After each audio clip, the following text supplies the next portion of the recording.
चलिए आज हम लोग देखेंगे डीएनए रेप्लिकेशन। कल थोड़ी सी आप इसके बारे में पढ़े थे। आपको मालूम है कि डीएनए का जो रेप्लिकेशन है, DNA replication is semi conservative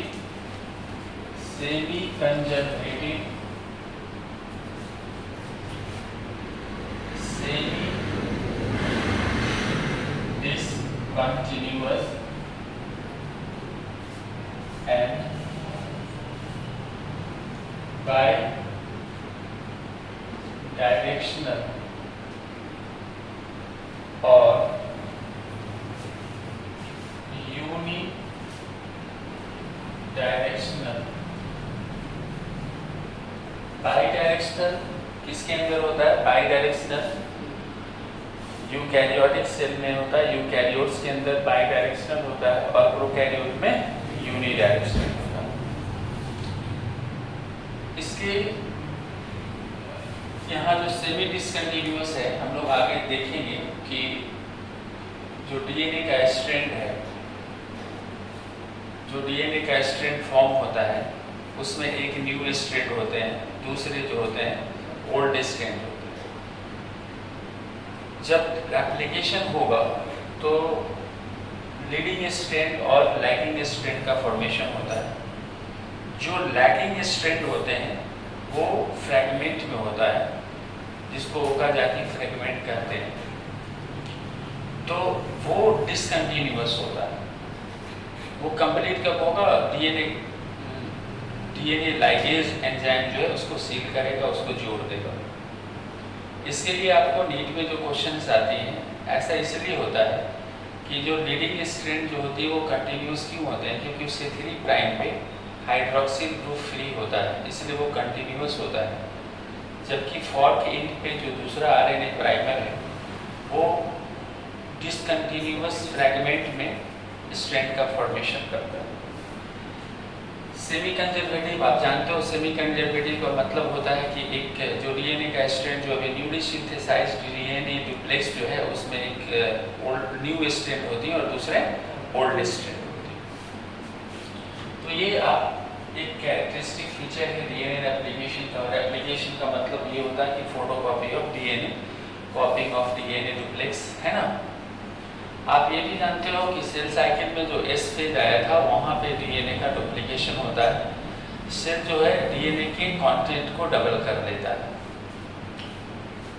तो इन सारी चीज़ों के बाद आप ये भी जानते हो कि जो रेप्लिकेशन होती है, replication of DNA is multi step process. Multi-step process. It requires high energy, many enzyme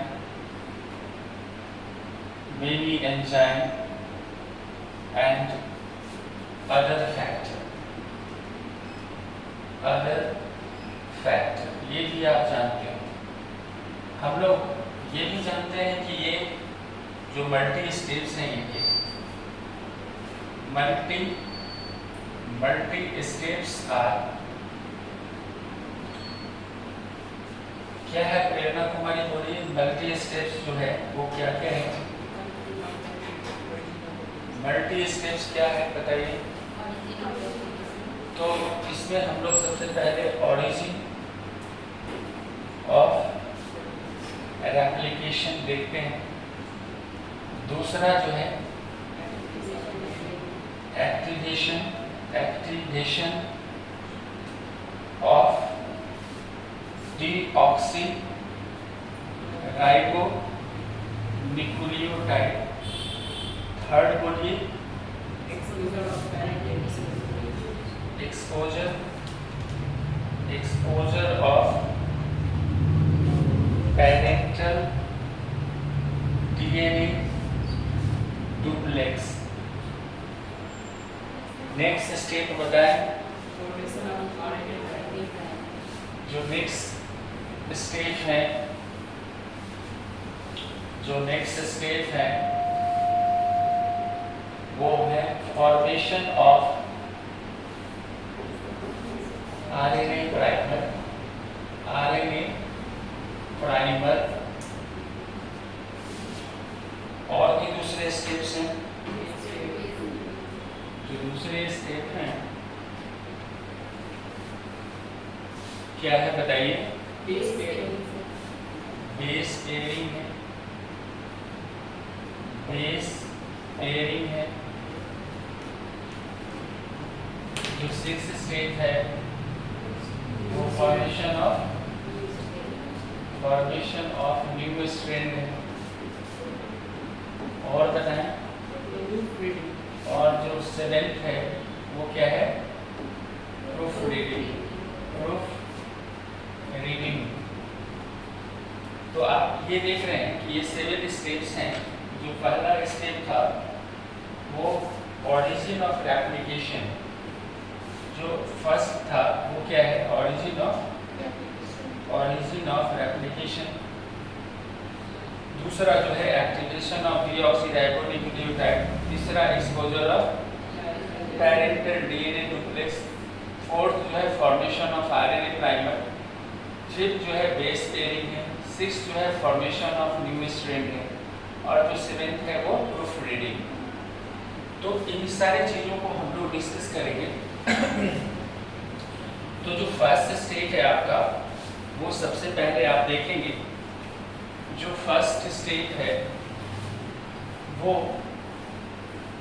origin of application. आप जानते भी हो, इसके बारे में हम आपको थोड़ी सी और बताते हैं। जो फर्स्ट स्टेज है ऑरिजिन ऑफ रेप्लिकेशन, इसको हम लोग कोड़ी के नाम से भी जानते हैं। कोड़ी। आप इसमें क्या जानते हो कि जो डीएनए का स्ट्रैंड होता है वो यूनी रेप्लिकॉन होता है और मल्टी रेप्लिकॉन भी होते हैं। यानी डीएनए जो होते हैं, डीएनए का जो स्ट्रैंड है वो कैसा होता है? डीएनए का स्ट्रैंड जो है वो आपका यूनी रेप्लिकॉन होता है और क्या होता है? मल्टी रेप्लिकॉन होता है। मतलब ये जो होती है जिसमें पाई जाती हैं वो प्रोकैरियोट में होती है। ये प्रोकैरियोट में होती है और ये किसमें होती है? यूकैरियोट में होती है। तो जो प्रोकैरियोट है उसमें एक ही ऑरिजिन होती है। प्रोकैरियोट के डीएनए के स्ट्रैंड में एक ही ऑरिजिन होती है और यूकैरियोट के अंदर एक से ज़्यादा, इसलिए उसको मल्टी। अगर जिस स्ट्रैंड में ओरिजिन होगा, कोड़ी होगा, उसको रेप्लिकॉन कहते हैं। तो प्रोकैरियोट में यूनी रेप्लिकॉन, प्रोकैरियोट का स्ट्रैंड को यूनी रेप्लिकॉन और यूकैरियोट के क्या होते हैं? Multi replicon. और आपको ये भी जानना है कि जो ऑरिजिन होती है, जो रेप्लिकॉन होती है, अगर किसी डीएनए के स्ट्रैंड में अगर ऑरिजिन नहीं है, ओरी नहीं है, तो वो रेप्लिकेशन नहीं करेगा, वो स्ट्रैंड रेप्लिकेशन नहीं करेगा।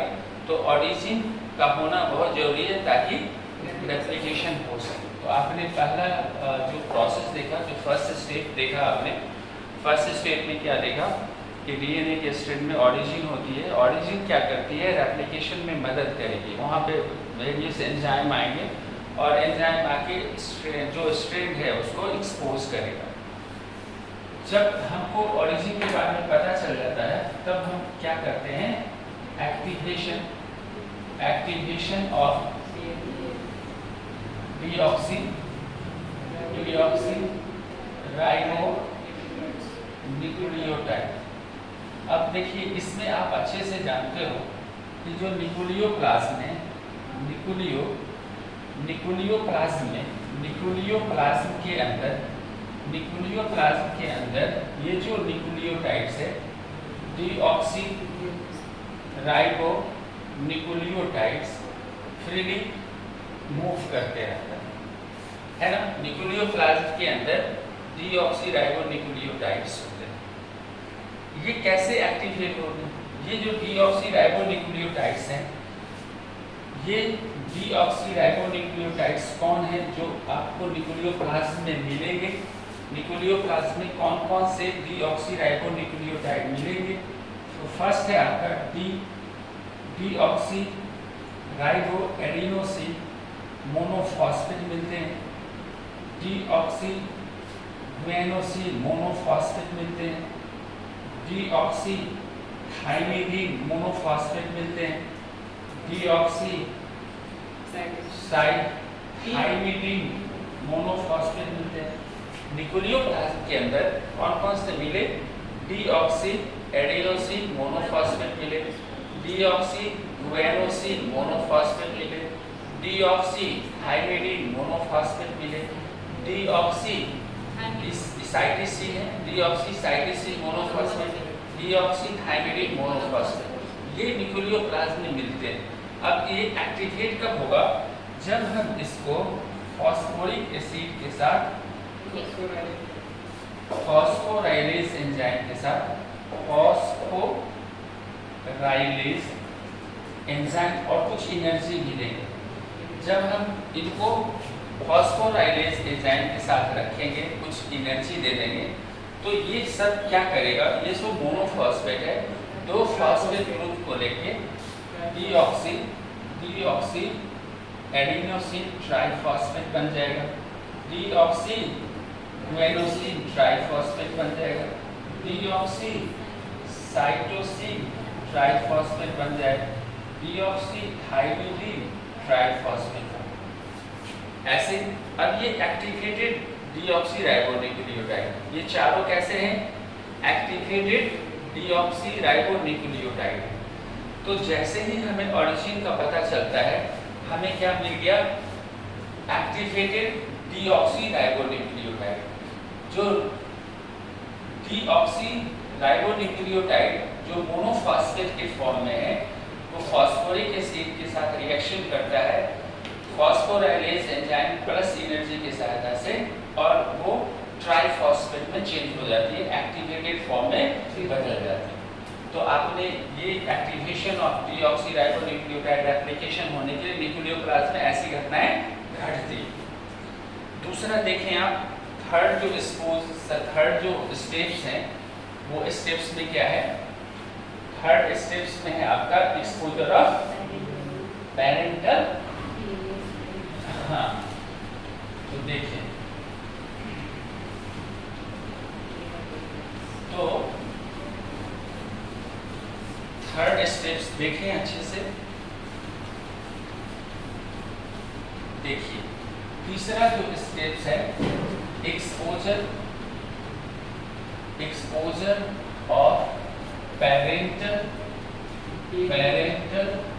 DNA duplex. अभी आप देखें यहाँ, देखिए ये आपका डीएनए डुप्लेक्स है, ये डीएनए डुप्लेक्स है, ये इसकी पोलैरिटी 3 प्राइम से 5 प्राइम है, इसका ये 5 प्राइम से 3 प्राइम, ये 3 प्राइम से 5 प्राइम इसकी पोलैरिटी।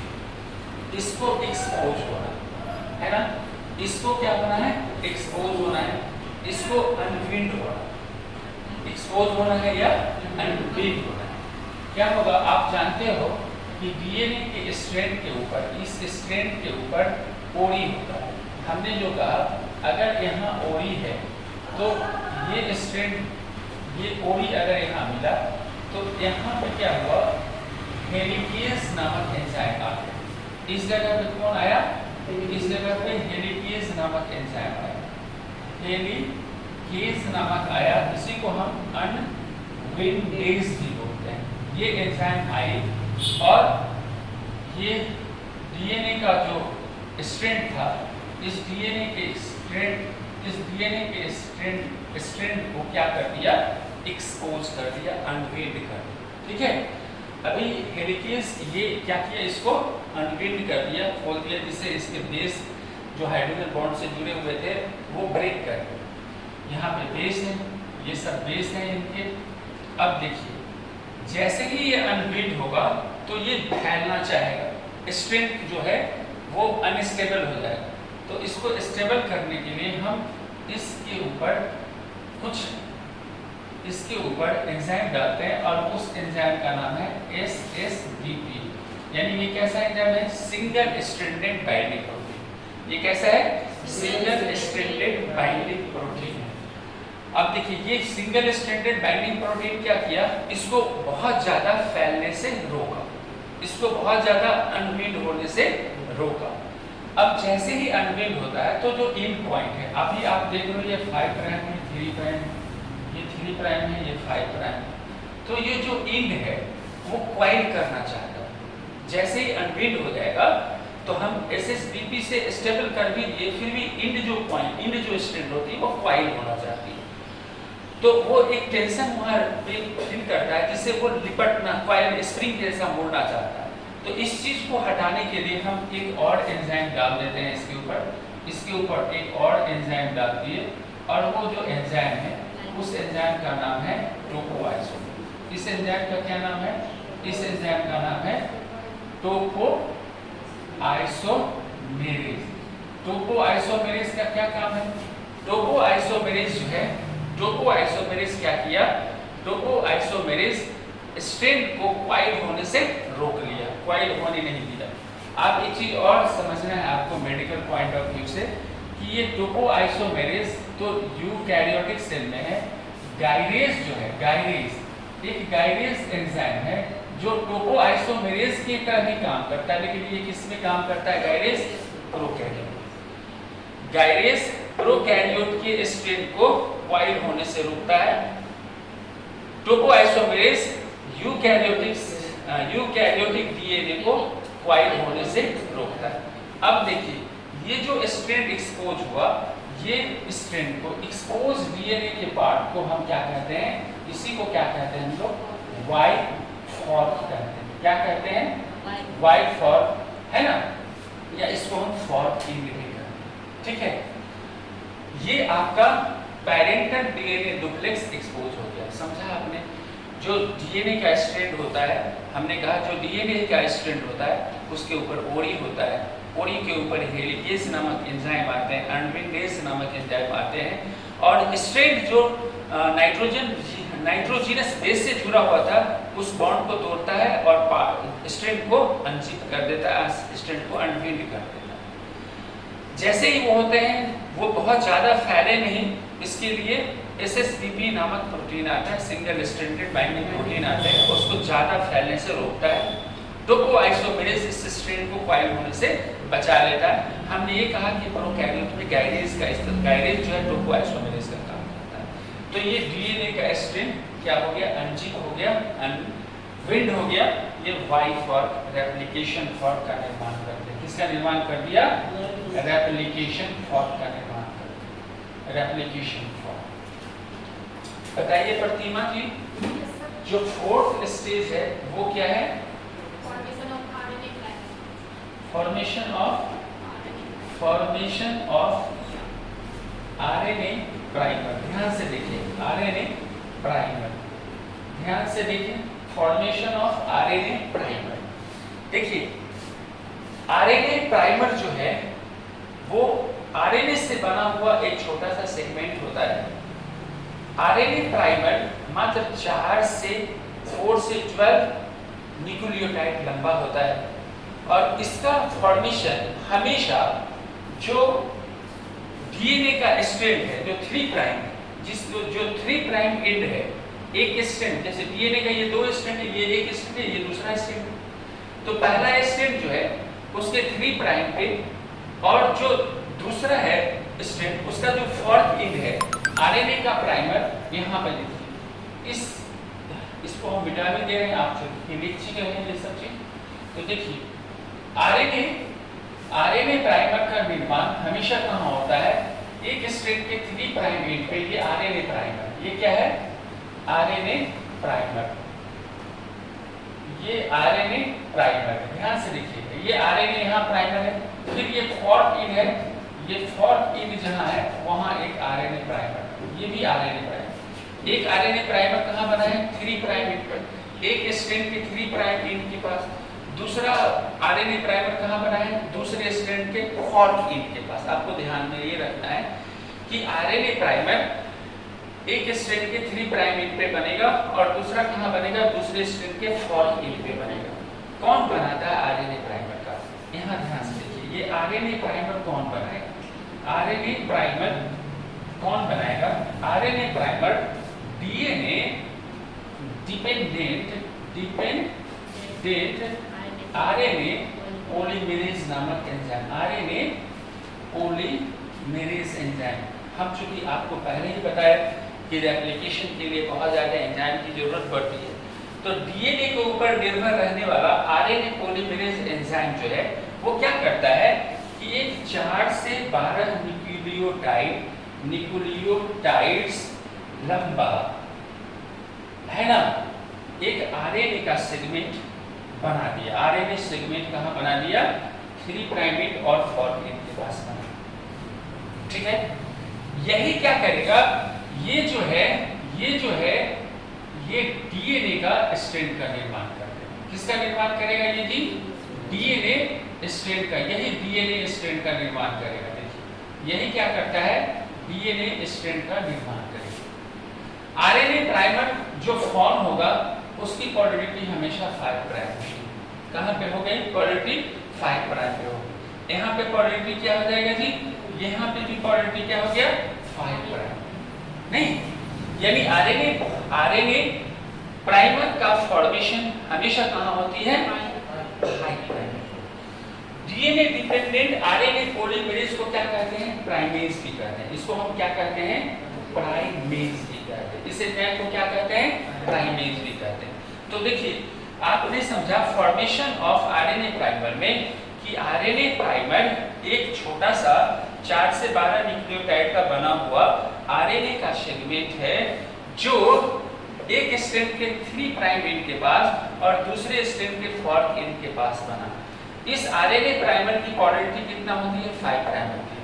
आरएनए प्राइमर क्या करते हैं? डीएनए के स्ट्रैंड का निर्माण करता है। आरएनए प्राइमर क्या करता है?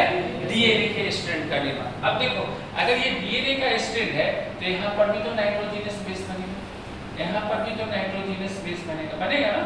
यहाँ भी नाइट्रोजनस बेस का फॉर्मेशन होगा, यहाँ पे नाइट्रोजनस बेस का फॉर्मेशन होगा ना, यहाँ भी नाइट्रोजनस बेस का फॉर्मेशन होगा। देखिए गौर से, यहाँ भी नाइट्रोजनस बेस का फॉर्मेशन होगा ना। स्ट्रैंड, ये जो स्ट्रैंड है या ये जो स्ट्रैंड है, ये जो डीएनए का स्ट्रैंड है, ये जो डीएनए का स्ट्रैंड है, वो इस स्ट्रैंड के साथ क्या करेगा? कंप्लीमेंट करेगा, है ना। तो कंप्लीमेंट करने के लिए उनके 2 नाइट्रोजनस बेस के बीच में हाइड्रोजन बॉन्ड का बनना जरूरी हो, ठीक है ना। तो हम जैसे ही इस स्टेप को पढ़ते हैं, फॉर्मेशन ऑफ आरएनए प्राइमर, तो जो 4th स्टेप आता है वो क्या है हम लोगों का? Base pairing. 4th स्टेज क्या है आपका? Base pairing. कैसे होगा उसके बारे में देखिए।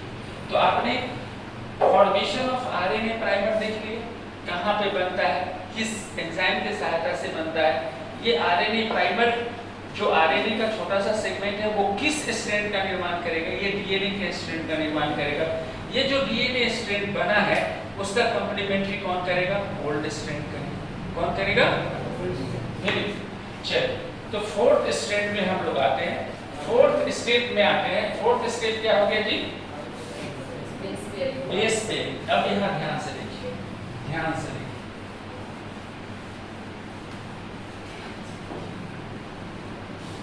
बेस पेयरिंग,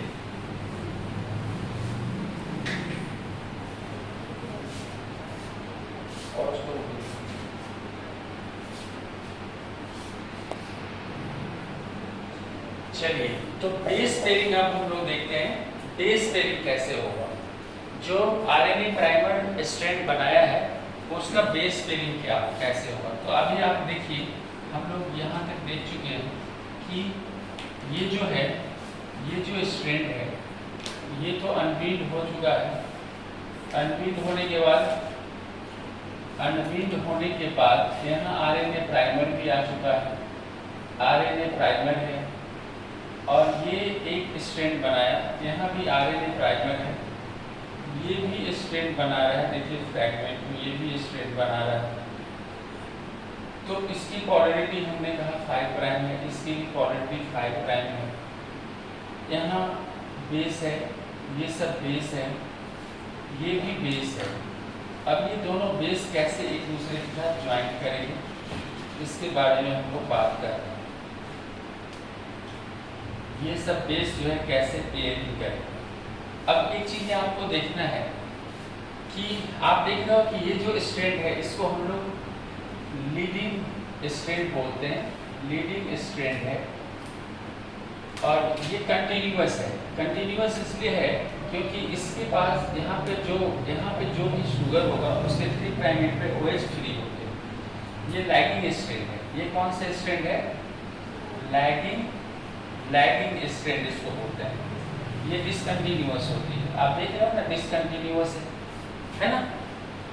आप एक चीज देखो, अब यहाँ बेस पे, यहाँ ये सब जो बेस है नाइट्रोजिनस बेस, ये सभी बेस तो ट्राइफॉस्फेट के फॉर्म में है ना, है ना। इसमें क्या है कि एक्टिवेटेड है नहीं, लेकिन इसका बेस पेयरिंग कब, बेस पेयरिंग किस फॉर्म में होता है?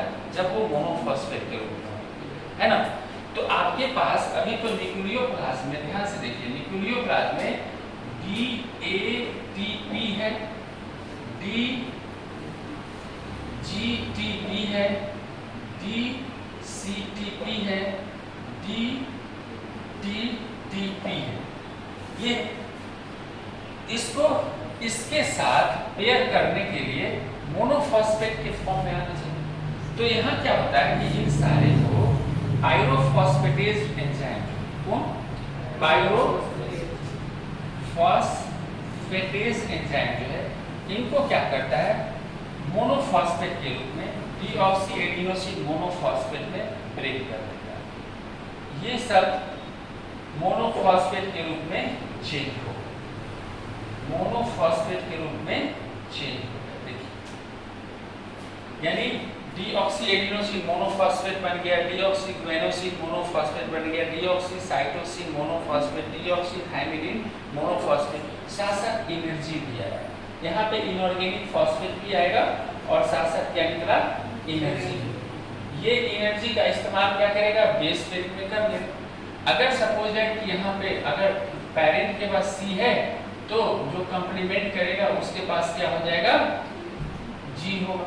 तो C G के साथ ट्रिपल बॉन्ड बनाएगा या G C के साथ ट्रिपल बॉन्ड बनाएगा। उसी तरह से अगर A है तो इसके साथ T डबल बॉन्ड बनेगा या T A के साथ क्या करेगा, डबल बॉन्ड। यानी जैसे ही मोनोफॉस्फेट के फॉर्म में आएगा और जैसे ही एनर्जी इसको मिलेगा तो जो लीडिंग स्ट्रैंड और लैगिंग स्ट्रैंड जो है वो क्या कर देगी, है ना, अपना बेस पेयरिंग कर लेगी। तो क्या होना, आप बेस पेयरिंग में क्या समझते हो कि जो अभी न्यूक्लियोप्लाज्म के अंदर जो एक्टिवेटेड न्यूक्लियोटाइड था वो एक्टिवेटेड न्यूक्लियोटाइड मोनोफॉस्फेट के फॉर्म में, मोनोफॉस्फेट के फॉर्म में चेंज। क्लियर, कोई दिक्कत नहीं है, आप लोग सब समझ रहे हैं।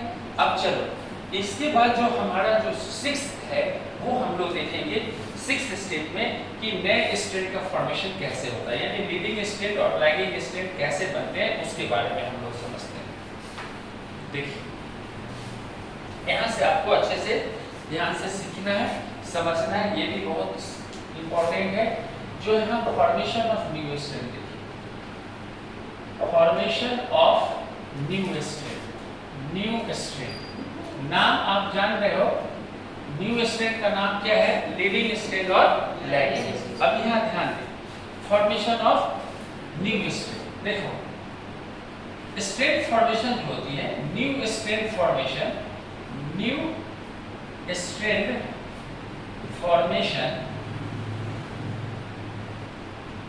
is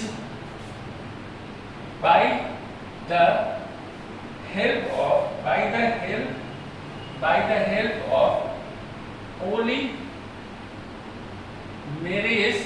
polymerase 3 in prokaryote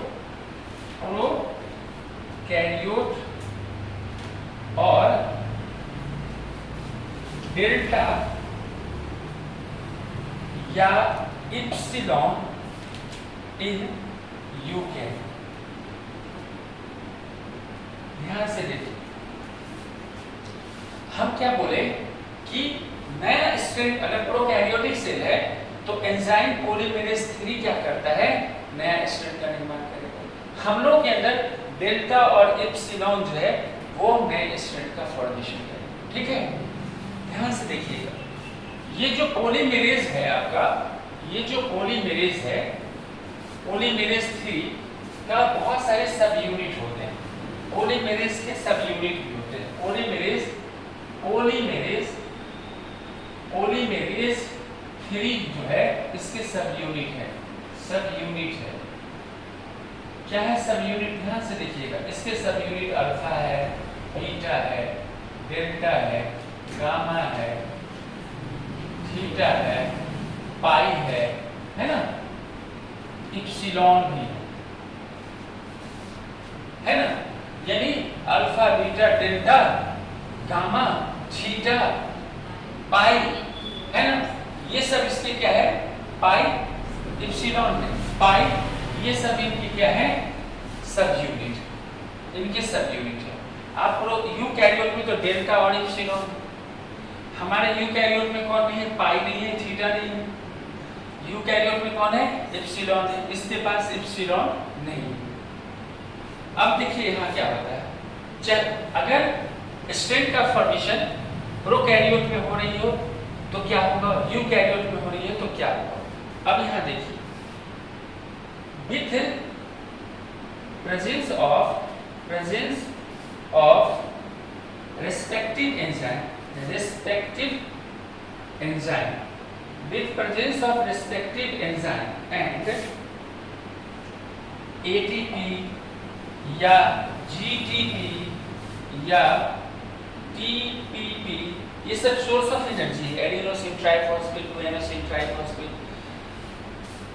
magnesium ion, ठीक है। तो क्या इन सारे एनर्जी, ये एंजाइम, रेस्पेक्टिव एंजाइम का मतलब क्या, पॉलीमेरेज 3, ठीक है। पॉलीमेरेज 3 किसमें, प्रोकैरियोट में। हम लोगों में क्या, डेल्टा और इप्सिलॉन, ये एंजाइम और ये सारे एनर्जी के प्रेजेंस में क्या होगा, with presence of respective enzyme and GTP, ये सब एनर्जी के पास क्या होता है, न्यू स्ट्रैंड फॉर्म, ये नए स्ट्रैंड बन, है ना। अब देखो ये नए स्ट्रैंड में कौन कौन से हैं, आपका डायग्राम भी यहाँ पे है। नए स्ट्रैंड में क्या क्या है, देखिए न्यू स्ट्रैंड्स आर